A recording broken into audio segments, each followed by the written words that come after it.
Bonjour, Bruno Marchal, mental coach à Montpellier. Je vous donne la deuxième vidéo que vous attendez, qu'on m'avait demandé, pour répondre à la question qu'est-ce qui a changé chez les couples depuis que vous les accompagnez, c'est-à-dire depuis 1999, les changements de fonctionnement de code de communication. Effectivement, la question est très pertinente puisque on ne récupérait pas les couples de la même façon en 1999 comme aujourd'hui. Et même il y a quelques années, alors je vois encore des méthodes sur internet, alors je n'ai pas trop le temps d'aller étudier ce que font mes confrères, mais chaque fois que j'y vais, je retrouve un petit peu toujours les mêmes mécanismes qui ont marché. C'est vrai qu'ils ont marché jusqu'à peut-être 2007-2010 maximum. Aujourd'hui ils ne fonctionnent plus, mais ces codes-là, mais on continue à les dispenser, mais c'est pas étonnant, puisqu'il faut du temps pour que les coachs et les psys se renouvellent en fonction des formations différentes qu'ils auront eues, et que pour avoir ces formations, il faut que les formateurs eux-mêmes aient compris comment ça fonctionne. Donc vous voyez, il y a toujours un décalage entre le moment où l'on donne une information et la réalité dont elle est. Pour ma part, comme je suis que sur le terrain, je peux voir directement les choses changer et m'adapter en fonction du changement des codes des couples.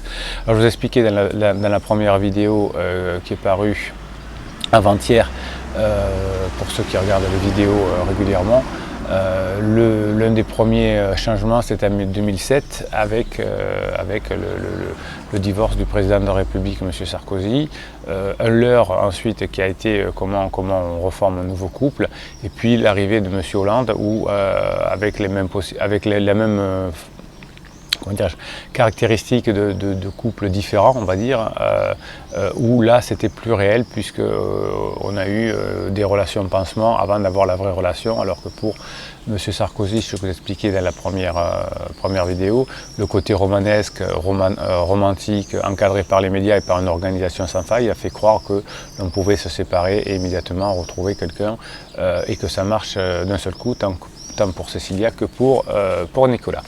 Alors le deuxième point qui a beaucoup changé, il date de 3 ans, c'est la technique du clash.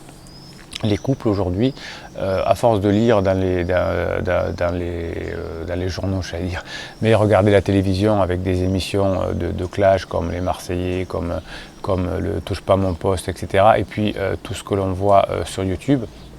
Beaucoup de couples, et pas forcément les plus jeunes, c'est pas forcément les plus jeunes, ont intégré la technique du clash. Et d'ailleurs, si on parle politique, notre nouveau président, enfin notre président actuel, si vous regardez cette vidéo dans quelques années, M. Macron, a lui aussi intégré la culture du clash, comme M. Trump, le président actuel américain, qui clash par Twitter, dans des interviews. On se souvient de M. Macron parlant de la fainéantise des Français, des Gaulois, etc., difficile à réformer, et de M. Trump qui clash les ennemis les ennemis externes de l'Amérique, voire quelques ennemis internes de son propre parti, et qui se sépare rapidement des personnes. Donc finalement, pour la plupart des personnes qui fonctionnent surtout d'ailleurs en système 1, le système 1 étant le système un peu automatique, on croit que la véritable réalité c'est le monde du clash. Alors la musique que l'on peut écouter, comme la musique de rap par exemple, est basée sur le clash. Les gamins à l'école se clashent beaucoup, c'est une façon de communiquer, mais ce n'est pas la seule. Alors, la partie empathique et bienveillance est aujourd'hui remplacée par le clash, et je le trouve beaucoup dans le couple, et donc finalement on arrive à se reprocher beaucoup de choses, d'ailleurs parfois un peu violemment, c'est-à-dire que si on reprend le management, il y a du clash aussi entre les managers et les salariés, mais parfois on essaye de se parler un peu plus empathiquement. Mais je suis en train de voir aussi que dans les managers que j'accompagne, on est aussi beaucoup dans cette culture du clash, et il y a des managers qui reparlent mal entre guillemets à leurs collaborateurs, alors que ça s'est amélioré ces dernières années. Voilà, donc ça montre aussi que la culture ambiante va influencer et le management et la relation de couple. Donc comment faire? Eh bien, je réapprends pendant les coachings les codes du couple, alors le couple parental et le couple amant qui sont souvent juxtaposés, et très souvent d'ailleurs on clash la maman, on clash le papa, on clash l'amant, on clash la maîtresse, et finalement ça va créer un couple qui va dysfonctionner, puisque je vous rappelle que l'on se met en couple aujourd'hui, en tout cas pour le couple amant, pour remplir ses besoins. Le jour où on ne remplit plus ses besoins, eh bien on change, et comme c'est juxtaposé le plus souvent au couple parent, ben le couple parent souffre, et le couple parent qui est fait pour créer des enfants font souffrir leurs enfants.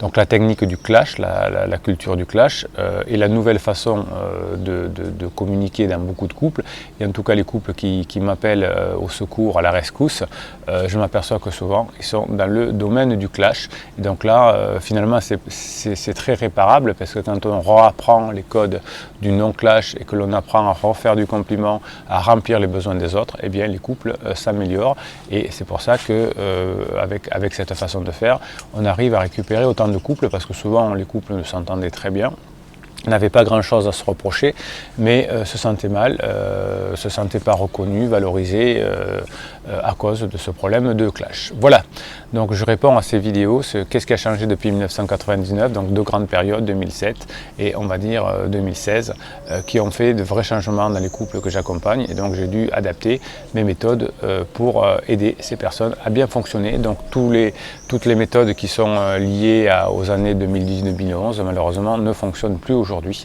Donc c'est pour ça que beaucoup de couples se séparent et n'arrivent pas, malgré le fait qu'ils aient consulté des thérapeutes ou des psys qui utilisent des méthodes qui marchaient auparavant mais qui ne fonctionnent plus aujourd'hui, puisque le problème de fonctionnement du couple a bien changé, et je viens de vous l'expliquer dans cette vidéo.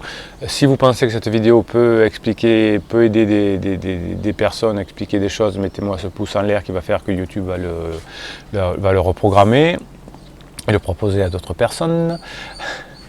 Abonnez-vous pour bénéficier des posts que je mets sur la chaîne YouTube, mais qui sont visibles que par les abonnés.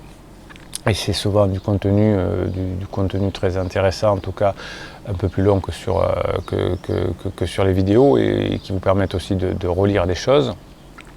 Et puis posez-moi vos questions sous la chaîne, là, sous la vidéo en commentaire, et j'y réponds. Et puis si vous voulez bénéficier d'un coaching, vous avez le lien, vous cliquez sur le lien, vous aurez toutes les explications, et je vous dis à très bientôt.